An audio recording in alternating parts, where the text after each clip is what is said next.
थी और आज तक अपने खानदान की 100 साल पुरानी रस्मों को निभाती आ रही थी। उसके खानदान का ये रिवाज था कि वे जिस घर से बहू लेकर आते थे, अपनी बेटी को भी उसी घर में ब्याहते थे।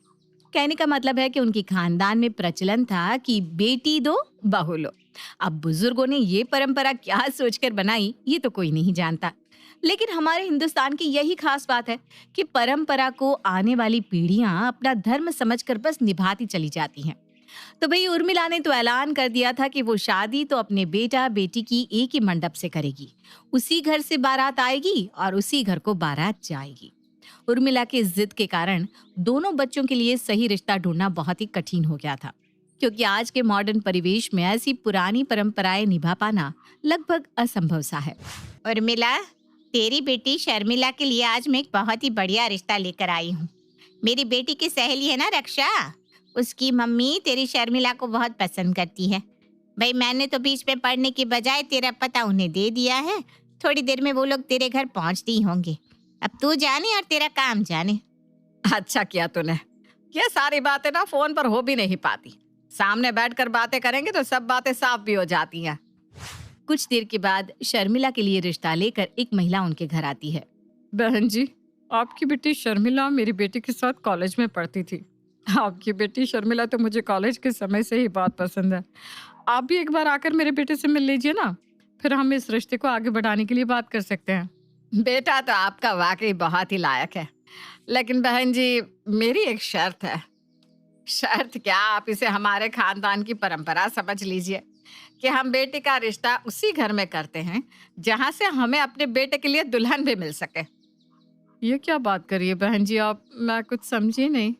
बहन जी, मैं अपनी बेटी की शादी आपके बेटे से तभी कर सकती हूँ जब आप भी अपनी बेटी कीर्ति की शादी मेरे शिखर से करने को तैयार हो।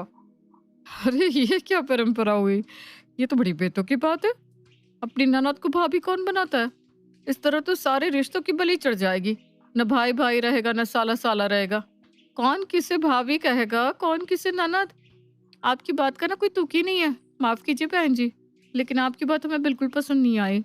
जो परंपरा आप बता रही है, हमने तो अपने जीवन में आज तक कभी ऐसी परंपरा निभाते किसी को देखा ही नहीं। अरे बहन जी, ये हमारे पुरखों के रीत रिवाज है और इन्हें निभाने से पीढ़ी दर पीढ़ी उनका आशीर्वाद हमें मिलता है। इसीलिए हम शादी तो अपनी परंपरा के अनुसार ही करेंगे। मैंने तो सोचा था पढ़ा लिखा परिवार है तो आप यहाँ पर कुछ समझदारी की बात करेंगी, लेकिन आपकी बात सुनकर तो मुझे आप किसी गांव देहात की अनपढ़ औरत से भी गई गुजरी लग रही हैं। अरे कुछ तो दिमाग लगाइए, आजकल के जमाने में ऐसा कौन करता है भला? और अगर कोई करता है तो करे मेरी भला से। मैं आपके इस उल्टे पुल्टे रिवाज का हिस्सा नहीं बन सकती। अंजू गुस्से में वहां से उठकर चली जाती है। कुछ दिन बाद, माँ मैं एक लड़की को पसंद करता हूँ और उसी से शादी करना चाहता हूँ। बेटा, हमारे खानदान के 100 साल के इतिहास में किसी लड़के ने आज तक प्रेम विवाह नहीं किया, लेकिन फिर भी अगर तू शादी करना ही चाहता है तो ठीक है। कल लड़की और उसके माँ बाप को लेकर अपने घर आ जाना। शिखर अगले ही दिन डिम्पी और उसके माता पिता को लेकर अपने घर पहुंचता है। नमस्ते बहन जी, मैं डिम्पी की माँ हूँ और ये मेरे पति हर्ष है। डिम्पी और शिखर एक ही ऑफिस में काम करते हैं। डिम्पी ने हमें बताया कि दोनों बच्चे एक दूसरे को पसंद करते हैं, तो हमने भी रजामंदी दे दी। वो सब तो ठीक है बहन जी, लेकिन हमारे खानदान में ना ये सब नहीं चलता। आज से पहले कभी ऐसा नहीं हुआ कि किसी छोरे ने अपनी पसंद से ब्याह कर लिया हो। अरे बहन जी, पहले की बात और थी, अब की बात और है। आजकल के बच्चे पढ़ लिख गए हैं, अपनी जिंदगी अपने हिसाब से जीना चाहते हैं। ठीक कहा ना भाई साहब मैंने? आपकी बात सही है बहन जी, लेकिन कल को हमें भी समाज में उठना बैठना है। अगर ऐसे अपनी परंपराओं को मरोड़ते रहेंगे तो कल को तो अपनी पहचान ही भूल जाएंगे। देखो जी, मैं साफ साफ बात करूंगी। ज्यादा घुमाना फिराना तो मुझे आता नहीं। मैं डिम्पी की शादी अपने छोरे से कराने के लिए तैयार हूँ। बस एक बात का ख्याल रहे कि आपके बेटे की शादी भी फिर मेरी बेटी शर्मिला के साथ ही होगी। मेरा बेटा किससे शादी करेगा ये आप कैसे तय कर सकते हैं? जैसे आपका बेटा अपनी पसंद से शादी करना चाहता है, तो मेरे बेटे की भी तो कोई पसंद हो सकती है। और ये कैसे जबरदस्ती है कि आपकी बेटी की शादी हम अपने बेटे से करवाएं? अगर नहीं करा सकते भाई साहब, तो आप यहाँ अपना टाइम वेस्ट कर रहे हैं।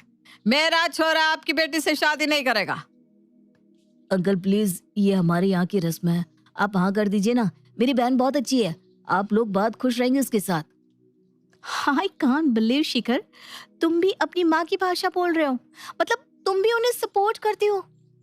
हाँ डिम्पी, मैं शादी तभी कर पाऊंगा जब तुम दोनों भाई बहन हम दोनों से शादी करने के लिए हाँ बोल दो। शिखर की बात सुनकर डिम्पी गुस्से में वहां से उठकर चली जाती है।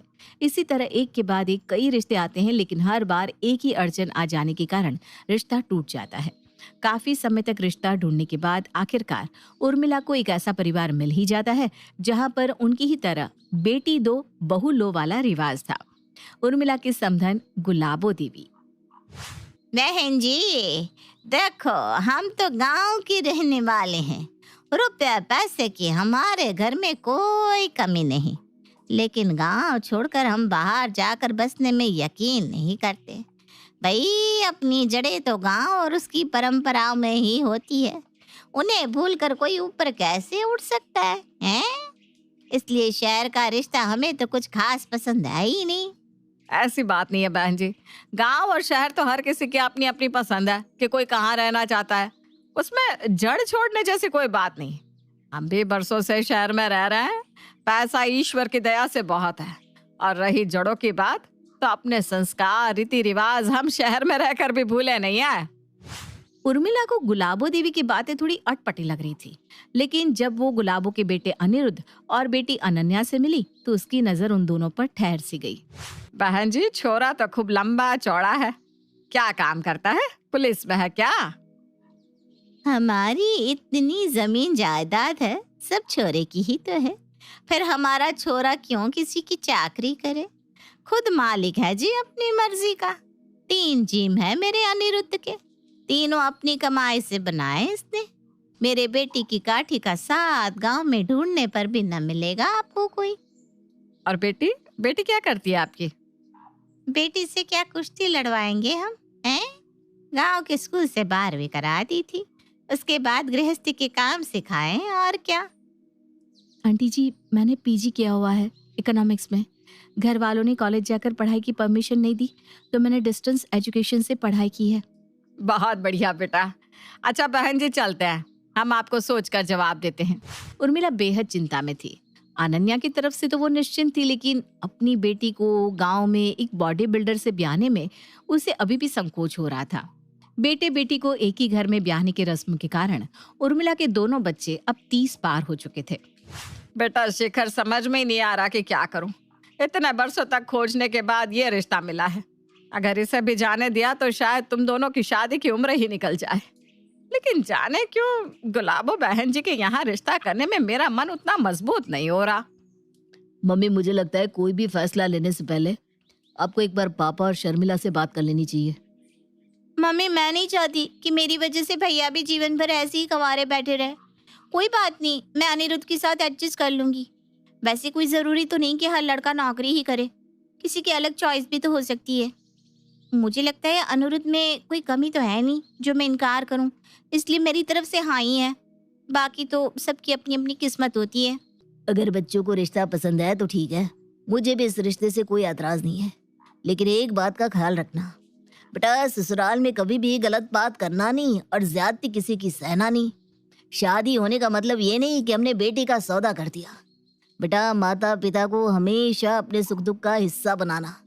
वादा करके अपने पापा से कभी कुछ छिपाएगी नहीं बेटा। मैं वादा करती हूँ पापा, आपके सीख को गांठ बांध कर रखूंगी और हमेशा सबसे पहले अपने पापा को अपना हर सुख दुख बताऊंगी। शर्मिला के हाँ करने पर जल्दी ही उर्मिला दोनों बच्चों की शादी गुलाबो के बेटे अनिरुद्ध और बेटी अनन्या के साथ कर देती है। जैसा कि तय हुआ था, ना तो उर्मिला ने दहेज लिया था और ना ही अपनी बेटी के लिए दहेज दिया था। इस तरह अनन्या शादी के बाद शर्मिला के घर पहुंच गई और शर्मिला अनन्या के घर। शादी के बाद मुंह दिखाए के समय, अनन्या, मेरी माँ ने अपनी बहू के लिए बहुत सपने देखे हैं। मुझे पूरा यकीन है कि तुम्हें इस घर में हम लोगों की तरफ से कोई भी परेशानी नहीं होगी। उम्मीद करता हूँ तुम भी इस घर को अपना घर समझकर अपनाओगी। मैं आज से ही आप सभी को अपना परिवार मानती हूँ। बेटा अनन्या, तुम्हारी मम्मी ने तुम्हें पढ़ने नहीं दिया, लेकिन फिर भी अपनी लगन और मेहनत के दम पर तुमने पोस्ट ग्रेजुएशन किया। इस बात के लिए सच में मुझे बहुत गर्व है। अच्छा, अब अगर तू पढ़ना चाहे तो आगे भी पढ़ाई कर सकती है। मुझे तो खुशी होगी अगर मेरी बहू पढ़ लिख कर जीवन में आगे बढ़ना चाहे। अपनी माँ के मुंह से ये शब्द सुनने के लिए मेरी सारी उम्र निकल गई मम्मी जी। लेकिन माँ ने कभी भी प्यार से मेरी तरफ देखा तक नहीं। और अभी मेरी शादी को कुछ ही दिन हुए हैं, लेकिन आप मुझे माँ से भी बढ़कर प्यार करती हैं। सचमुच मेरी किस्मत बहुत अच्छी है जो मुझे सास के रूप में आप मिली। अरे बेटा, अपनी बेटी देकर तुझे अपने घर की लक्ष्मी बनाकर लाए हैं। हमेशा ऐसे ही मुस्कुराते रहना बेटा, बस हमें और कुछ नहीं चाहिए। भगवान मुझे तो अच्छा ससुराल दे दिया, लेकिन अब मुझे शर्मिला की चिंता हो रही है, क्योंकि मैं जानती हूँ कि मेरी माँ बहू को कभी बेटी नहीं बना सकती। बस भगवान मेरी माँ को सद्बुद्धि देना, ताकि उनके कारण ससुराल में मेरा जीवन नरक ना बने। अगर उन्होंने वहां शर्मिला के साथ कुछ भी किया तो यहाँ पर मेरा जीवन भी बर्बाद हो जाएगा। अपनी बहन के साथ ज्यादती होते हुए तो कोई भी भाई देख नहीं सकता। उर्मिला के घर आकर अनन्या बहुत खुश थी। उर्मिला, जतिन और उनका बाकी का परिवार भी बहू को खूब लाड़ प्यार और मान सम्मान दे रहे थे। दूसरी तरफ गुलाबों के घर पर ए छोरी, इस घमंड में मत रहना कि हमारी छोरी की शादी तेरे भाई के साथ हो गई तो हम तेरे या तेरे माँ बाप के किसी भी किस्म के दबाव में आ जाएंगे। मेरा अनिरुद्ध तेरे भाई शिखर जैसे 8-10 को अकेला ही संभाल सकता है। मम्मी जी, मेरा भाई अनिरुद्ध जी के साथ कोई लड़ाई लड़ने थोड़ी आने वाले हैं जिन्हें मेरे भाई को संभालने की जरूरत पड़े। और आप भूलिए मत, शिखर सिर्फ मेरा भाई नहीं, आपका दामाद भी है। आप मेरे भाई के लिए नहीं, अपने दामाद के लिए ऐसा बोल रही हैं। देख तो ले अनिरुद्ध, कैसे जबान चला रही है पटर पटर मेरे सामने। इसकी आंखों में जरा सा भी डर है कि यह सास से बात कर रही है। लेकिन मम्मी जी, सास से डरने की क्या जरूरत है? आप तो मेरी माँ के समान है और मैंने आपसे कोई गलत बात नहीं की। शर्मिला की बात सुनकर अनिरुद्ध आकर उसे धक्का देता है। अब तू शहर में रहने वाली बेशर्म छोरियों की तरह हाथ भर की जुबान चलाना छोड़ दे और हमारे गांव की लुगाइयों की तरह मुंह पर ताला लगा कर रहना सीख ले। जो मेरी माँ ने कह दिया चुप तो मतलब चुप। और आज तो मैंने बहुत प्यार से तुझे समझाया है, अगर अगली बार मुझे गुस्सा दिलाया तो अंजाम भुगतने को तैयार रहना। ये लोग तो इंसान कहलाने के लायक भी नहीं है। हसब या जानवर है दोनों माँ बेटा। इन्हें अपने घर की नई नवेली दुल्हन से बात करने तक की तमीज नहीं है। पहले दिन तो लोग बहुओं से रस्म कराते हैं, उन्हें अपने रीति रिवाज बताते हैं, और यहाँ ये लोग मुझे धमका रहे। जिस तरह से उसका स्वागत हुआ था, शर्मिला समझ तो गई थी कि यहाँ उसका जीवन बहुत कठिन होने वाला है। सास गुलाबों ने पहले ही दिन से उस पर घर का सारा काम थोप दिया था। ऐसा नहीं था कि शर्मिला ने मायके में काम नहीं किया था। उसकी माँ उर्मिला ने अपनी तरफ से बेटी को हर संभव चीज की शिक्षा दी थी, लेकिन फिर भी एक 24-25 साल की लड़की से अपनी 30 साल पुरानी गृहस्थी चलवाना और ये उम्मीद करना कि कोई भी काम जरा भी 19-20 ना हो, ये तो गलत ही है ना। घर के काम तक तो सब सही था, लेकिन एक दिन शर्मिला, कल से भैंसों का चारा पानी कराने की जिम्मेदारी तेरी है। सुबह 4 बजे उठकर पहले भैंसों को चारा पानी दे देना, उसके बाद उनकी सफाई करके दूध निकालना है, फिर 7 बजे से घर के काम देखना। मम्मी जी, मैं आज तक भैंस के पास तक नहीं गई हूँ, मुझसे ये सब नहीं हो पाएगा। मुझे तो ये भी नहीं पता भैंस को कब और क्या खिलाते हैं। नौकर है तो जानवरों के लिए उन्हें ही करने दो ना। नहीं आता तो सीख ले, घर के काम तो करने ही पड़ेंगे। ऐसी काम से जी चुराने वाले बहू का क्या अचार डालूंगी मैं। मम्मी जी, मैं पहले ही दिन से पूरा दिन काम में ही तो लगी रहती हूँ।